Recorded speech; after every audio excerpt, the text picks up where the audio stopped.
Yeehaw, cowboys and cowgirls and cowpersons. Well, cows as well, I guess. We're in the far west and checking out PortAventura's Rootin' Tootin' Hotel Gold River. Ain't it swanky? I can't keep up that act for a whole video, so I'm going to stop right there before I dig myself into a hole I cannot escape from. Hotel Gold River is one of PortAventura's many on-site hotel accommodations, very lovingly western themed throughout, in a country hot enough that you might feel that you are in the Wild West. Is this the hotel to stay at when you visit PortAventura? This video will help you find out. First things first, get into the hotel. The hotel is located on the far right side of the resort and therefore is miles and miles away. It felt like we were going on the Oregon Trail walking up the main road past the whole park to try and find the turn-off to this hotel. Peter died of dysentery. Well, it's frickin' miles away. We walked so far to get to this hotel, yet it was a proper slog. Worth mentioning that PortAventura is not designed for multiple stays across various hotels. It's designed to stay in one hotel and bloody stick to it. You start in the car park with some cacti and various wilderness style things. There's a lovely iron statue at the entrance with a cart being moved along by 6 horses. The entrance itself is a grand Victorian style affair. Once inside there's a large open plan atrium with seating and a water fountain in the middle. It's a square building with an entrance or corridor off each of the 4 sides. The middle is pretty much symmetrical. Unlike the other PortAventura hotels we've stayed in, this one has quite a small reception area. You can tell this has been built within the past decade. You check in online and that means you only need to grab a room key and a map to get to your room. Moving on to the rooms, there are 2 types of room in this hotel. You can either go for the grander hotel rooms, situated in the main grand Victorian style building, called the Gallagher's Superior Rooms, or stay in one of the more basic rooms in their outhouses.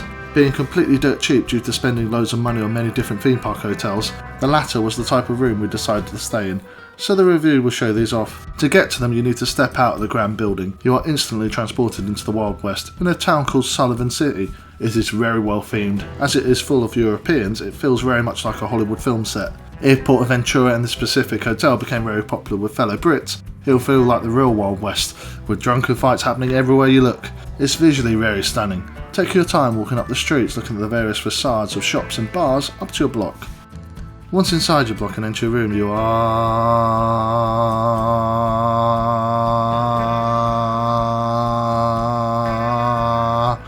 back into the Victorian era style, which to us means a granny house.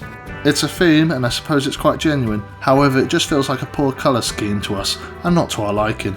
It makes it feel very dated despite not being so. Just a bit of a juxtaposition, but do Americans actually call this era the Victorian era? Like, does Britain have such a colonial hold over its former land that it dates itself in line with our monarchs? I know they had the Great Depression, which was sad, but that was in the 1930s. What did they call this era? The Wild West era, even though you could have been living in a nice house in the far east of America with great neighbours and clean water? Someone let us know. Anyway, back to this, for lack of a better word, Victorian room. It is very wooden. Wooden floors, wooden panelling, wooden box at the end of the bed, and a small wooden chair for staring at the bed. The massive television is thankfully not wooden, although some of the action you might see on it might be. The room may be ugly, but it isn't terrible. There are plenty of power sockets in this room, all over the place, which are very handy, and the room has some incredible air conditioning, which in the summer months is greatly appreciated. Whilst not every hotel room is the same, we were lucky to have a great view of one of the swimming pools as well. Lastly, in the hotel room is a locked door to another hotel room. These used to be all the rage when I was a kid, but they don't do these a lot anymore, thankfully. I was always nervous of someone walking into my room at any time. I mean, the cleaner does, but another hotel guest? Nah, mate, goodbye. The bathroom is a good room in this hotel. Keeping with the brown colouring, this time in terms of tiles, it is quite spacious, a larger sink, toilet and a very decent bath. Overall, despite the ugly theming, this room is actually quite practical in the modern age, with loads of plug sockets, aircon and a very good bath. Food wise, you are sport for choice in these hotels, providing that you don't go half or full board.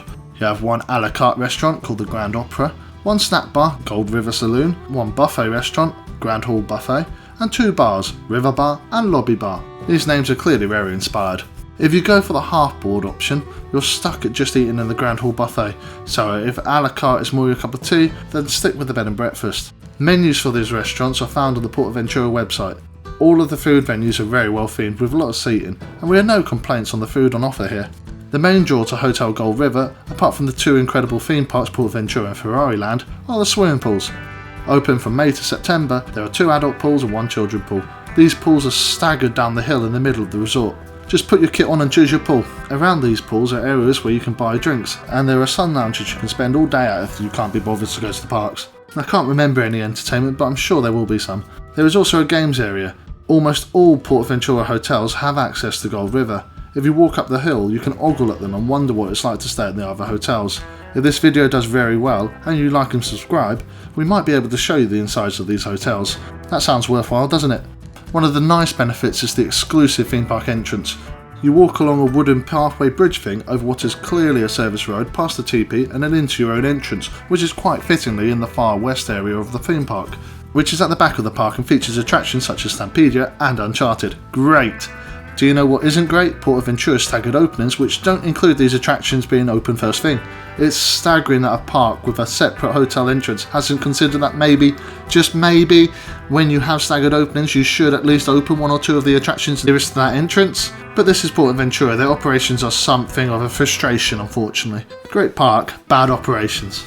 Also what isn't great is if you don't exit this way out, then getting back to the theme park involves a 15-20 minute walk where you can go through a car park essentially alongside the Kariba Aqua Park thing before scanning your ticket on a random gate to be able to be let into the hotel complex. This bit hasn't been well thought out whatsoever unfortunately, which means evening entertainment outside your complex can be difficult, or if you finish your day at Ferrari Land can involve quite a trek back to your hotel room. What could be a very positive thing for PortAventura with two great rides by a theme park entrance is ruined by them opening a lot later, but PortAventura just forget that hotel guests do need to travel around the massive resort. Shuttle bus please! To conclude, this is a lovely hotel, less package holiday feel and vibe than the other PortAventura hotels, but with some drawbacks. The very old decor in the room certainly fits with the theming, but will not be everyone's cup of tea. Also, if the theme park could think about how people transport themselves between the hotel, the other hotel complexes and the entertainment and the theme park offerings, like offering a shuttle or something, then it could vastly improve the experience. These could be very easily implemented, if PortAventura can be bothered that is. Please leave a comment below if you have any questions or things you'd like to say about Hotel Gold River, and leave a like if you found the video useful as it makes it easier for others to find our review too. We have a fair theme park hotel reviews on our channel. If you are looking at more on-site park places to stay, subscribe for more and we'll be publishing more of them along with theme park reviews and other theme park related videos. We have also reviewed another PortAventura hotel, Kariba Hotel. If you're considering all the PortAventura hotels, I recommend you check out that video too. Thank you for watching.